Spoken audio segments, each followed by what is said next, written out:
मंत्री मंगल प्रभात लोढा यांच्या विरोधात केलेल्या वक्तव्याच्या विरोधात आता भारतीय जनता पक्ष चांगलाच आक्रमक झालेला आहे। आपले प्रतिनिधी उमेश करंजकर आपल्यासोबत जोडले जात आहेत। उमेश, आपण भारतीय जनता पक्षाच्या आणि काँग्रेसच्या दोनही पक्षाच्या नेत्यांच्या प्रतिक्रिया जाणून घेतोय। कुठेतरी सामाजिक तेढ निर्माण करण्याचा प्रयत्न भारतीय जनता पक्ष करते असं काँग्रेसचं म्हणणं आहे। उमेश, नक्कीच ज्या प्रकारे भारतीय जनता पक्षाने अस्लम शेख यांच्यावर आरोप केलेत ह्या आरोपावरती त्यांच्यावरती गुन्हा दाखल झाला पाहिजे असं सातत्याने जी आहे ती कडवी मागणी भारतीय जनता पक्षाचे कार्यकर्ते करतात। त्यांच्याबाबत आंदोलन आज सुरू आहे, त्याबाबत आपण वेळोवेळी प्रेक्षकांना या सगळ्या बाबतीत दाखवते। मात्र हे सर्व राजकारण सुरू आहे आणि केवळ मुंबई महानगरपालिकेच्या निवडणुका समोर आल्यामुळे हिंदू मुस्लिम हा मुद्दा समोर आणून पुन्हा एकदा भारतीय जनता पक्षाचे मूळ मुद्दे आहेत, म्हणजे मुंबईचे जे रस्त्याचे, पाण्याचे आणि इतर जे सामान्य मुंबईकरांचे जे सामान्य मुद्दे आहेत ते कुठेतरी दुर्लक्ष आणि हिंदू मुस्लिम करण्याचा प्रयत्न करत असल्याचा आरोप हा काँग्रेसकडून करतो। त्याच्यामुळे एकूणच दोन्हीकडून राजकारण होताना आपल्याला पाहायला मिळते।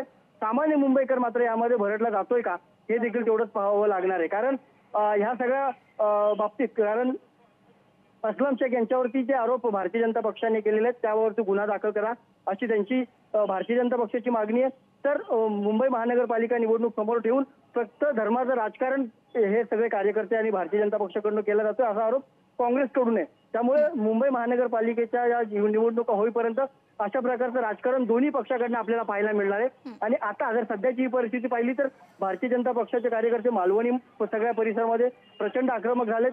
पोलीस स्टेशनच्या परिसरामध्ये अजूनही घोषणाबाजी सुरू आहे। जे आमदार प्रवीण दरेकर असतील, संजय उपाध्याय असतील यांनी पोलीस अधिकाऱ्यांची भेट घेतली आणि अस्लम शेख यांच्यावरती कारवाई करण्याची मागणी केली, गुन्हा दाखल करण्याची मागणी केली। मात्र अद्याप पोलिसांकडून कोणताही गुन्हा दाखल करण्यात आलेला नाही। मात्र याबाबत सविस्तर चौकशी केली जाईल अशा प्रकारचं आश्वासन पोलिसांकडून देण्यात आलेलं आहे।